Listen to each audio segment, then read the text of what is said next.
So today I invited Chris Ronzio onto the show, who is the founder of Trainial and also organised Chaos.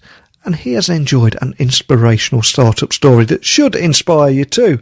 I mean, spoiler alert, but my favourite part is how he decided to leave behind his consulting business. It was a big, brave decision and focused fully on Trainial. And he took it to a $1 million in revenue and 10 employees in just a year. But enough from me and revealing way too many spoilers. I better get out of here quick before I reveal anything else. So enough for me. Buckle up and hold on tight so I can beam your ears all the way to Phoenix, Arizona, so we can speak with Chris Ronzio, who will share his story and also the great work that he's doing with Trainial. So a massive warm welcome to the show. Can you tell the listeners a little about who you are and what you do? Absolutely. Thanks so much for having me. So my name is Chris Ronzio, and the company is Trainial, which, as the name would suggest, is an online training manual. So what we do is help companies explain all of the how-tos of their business to their employees so that everyone does things the same way as they're growing. You make it sound so simple. It really isn't, is it? It sounds simple, but there's a lot going on behind the scenes. So I'm happy to unpack it with you. Fantastic. Well, before we do unpack that, we will have people listening who are at various stages of their own startup journey, and some will be building a side hustle as we speak. But I want to take you back in time, if I can, to where you first made that giant leap to leave behind your consulting business and focus fully on Trainial. I mean, can you still remember the nerves and what was going through your mind when you made that leap? Oh, I do. They were terrible.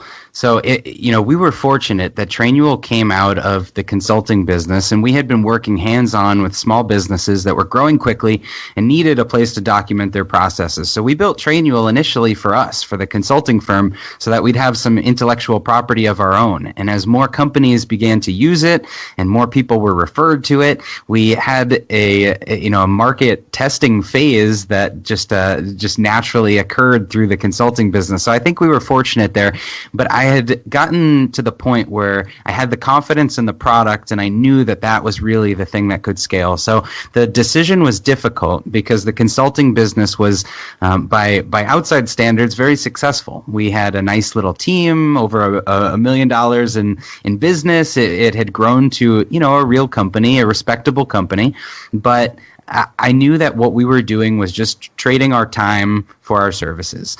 And so the epiphany that I had was that we had this specialization in business operations and in creating standard operating procedures. And instead of doing it for every company and them paying us for our time, we could flip that expertise into marketing content and empower other companies to do it for themselves, and then just use Trainial as the vehicle and the revenue producing asset of the company. So it was a big shift, but one we committed to wholeheartedly.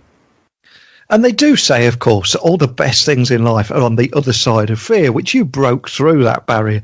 But can you tell me more about how you, after making that leap, you took it to a $1 million in revenue and 10 employees in only 12 months? I mean, that's a phenomenal achievement. Well, thank you. So when we first launched it, the first month we had 27 companies on the product, and all of those companies had come through our consulting work. So it was very much an internal product. So taking that into a business with now over 1,000 companies in 70 plus countries around the world was definitely a feat. And it was, we have marketing to thank for that, and podcasts like yours. So I appreciate the opportunity to share the story. For us, it was an iterative approach. We started off first in our small circle here in Scottsdale, Arizona. We had a launch event, which we invited everyone we knew to. We got a little bit of press coverage. We took and videos, and we used that to tell our story online. So the next thing we did was a product hunt launch in February of 2018. That helped get some early adopters and some influencers on board with the product, and we developed some good relationships there. We did a stretch of podcasts like this one just to share the story and the methodology behind the product, and then we really dug in to the paid advertising once we understood the pain point of what businesses were going through and why they were purchasing our product. So we got heavily involved into digital ads, and then that's just kind of fueled the growth to this point.